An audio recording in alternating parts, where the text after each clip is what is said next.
Assalamualaikum and good day. My name is Noor Zulaika. Today, my group and I will be presenting our Financial Management Group project on the financial analysis, benchmarking and performance evaluation of companies operating within the same industry in Malaysia.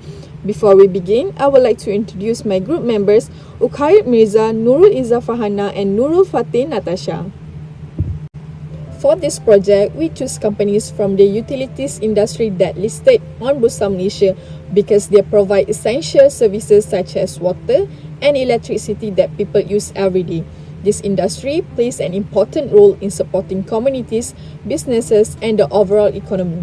In addition, the steady demand for utilities services make it suitable industry for analyzing and comparing the financial performance of companies.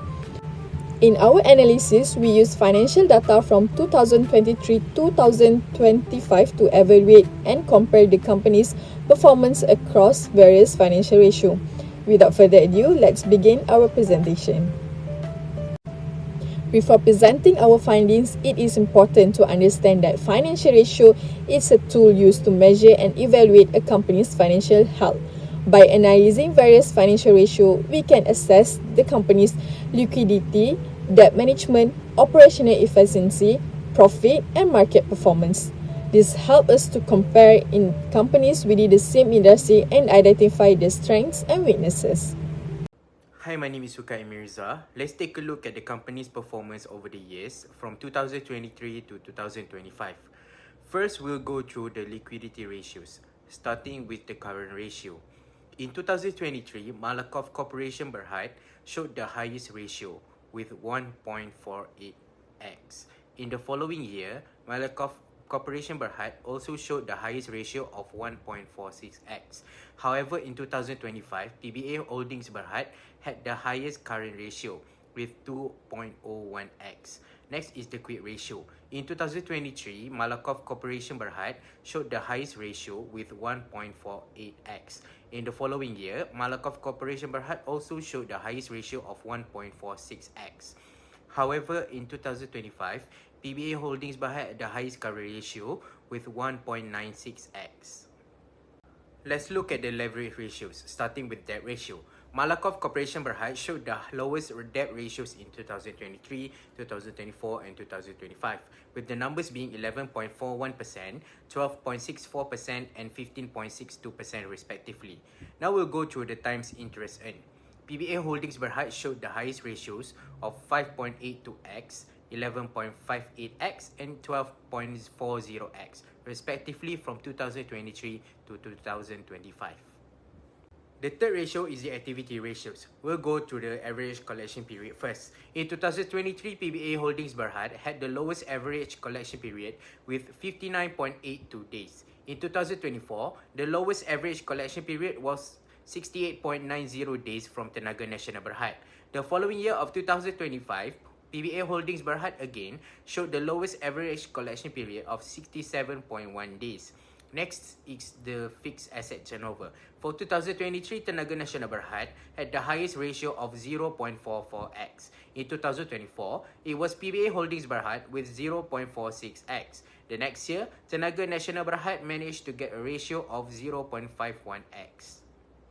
Also, we'll be taking a look at profitability ratios, starting with operating profit margin.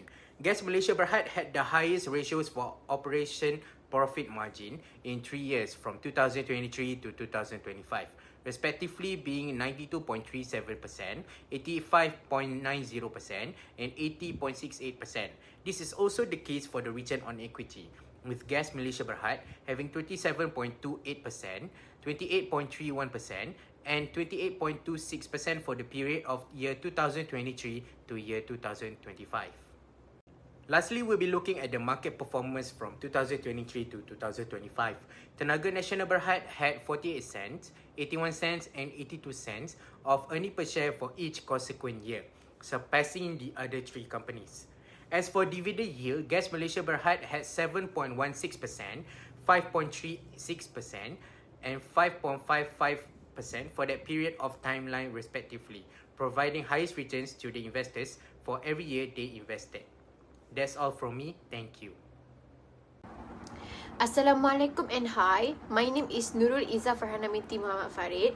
My matrix number is 2025 236 836. Today, I will be explaining about the highlights for difference, similarities, and trends. Firstly, the similarities among the four companies. All four companies operate in Malaysia utilities industry, providing essential service such as electricity, natural gas, and water supply. Due to nature of the industry, they generally enjoy stable demand and operate under government regulation. Secondly, all companies recorded stable or improving earning per share throughout 2023 until 2025 period. This indicates that they were generally able to generate earning and create values for shareholders. Lastly, most companies reported higher debt ratio by 2025, showing an increased reliance on debt financing to support business operation, infrastructure development, and future growth.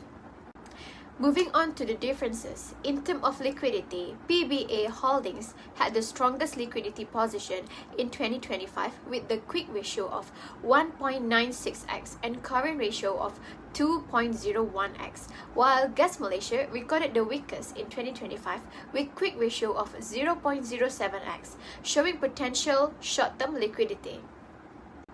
Moving on to the differences. In terms of liquidity, PBA Holdings had the for leverage, TNB had the highest debt ratio exceeding 70%, whereas Gas Malaysia and Malakoff maintained relatively low debt ratio below 24% and 16%. Next is profitability. Gas Malaysia achieved the highest operating profit margin, although it declined from 92.37% to 80.68%, while Malakoff showed the greatest improvement over the 3 years. PBA holds strongest record, maintained around 29%, and TNB maintained moderate profitability between 12% and 15%. Based on the activity ratio analysis, Gas Malaysia showed the strongest operational efficiency with the fastest collection of receivable and the highest fixed asset turnover. TNB and PBA Holding demonstrated moderate efficiency, while Malakoff recorded the weakest performance due to its very long collection period and low asset turnover. For market performance, TNB achieved the highest earning per share, indicating strong profitability. Gas Malaysia offered the highest dividend yield, making it attractive to income-focused investors. PBA Holdings delivered moderate result, while Malakoff recorded the lowest earning per share among the four companies.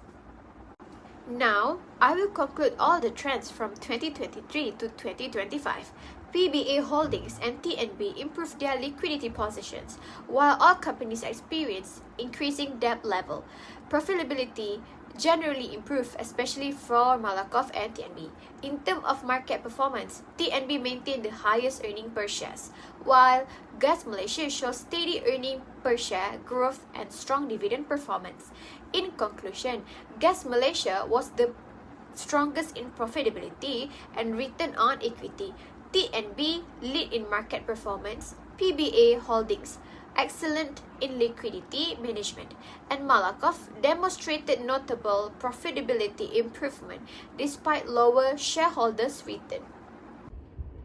Hi, my name is Nirpati Natasha binti Abari. Next, I will explain the possible reason for the differences observed in the financial ratios of the four selected companies. First, Gas Malaysia Berhad recorded the lowest liquidity ratio among the four companies. This happened because the company had higher recurring liabilities compared to its current assets. However, despite the low liquidity ratio, Gas Malaysia still achieved strong profitability.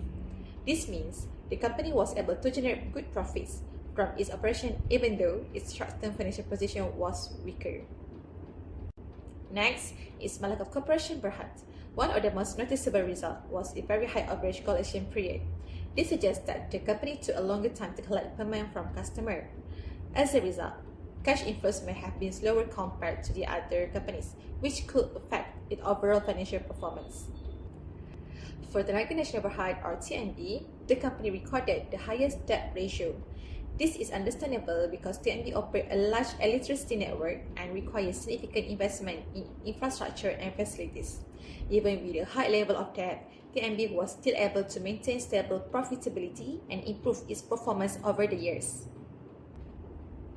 Lastly, Perpadanan Bengkalang Air Holdings Berhad or PBA Holdings show the strongest liquidity position. This may be due to better cash management and sufficient current asset to meet short-term obligations. The stable demand for water supply services also helped the company maintain a strong financial position. In conclusion, the differences in financial performance were mainly influenced by the nature of each company's business, their financial requirements, and how effectively they manage their operation and financial resources. Based on financial ratio analysis, we found that each company has its own strengths and weaknesses. Tenaga Nasional Berhad performed well in terms of earning and asset management. PBA Holding Berhad showed the strongest liquidity, which means it was in a good position to pay short-term debt. Gas Malaysia Berhad recorded the highest profitability and provided good dividend returns to shareholder. Meanwhile, Malakoff Corporation Berhad took a longer time to collect payments from customer compared to other companies.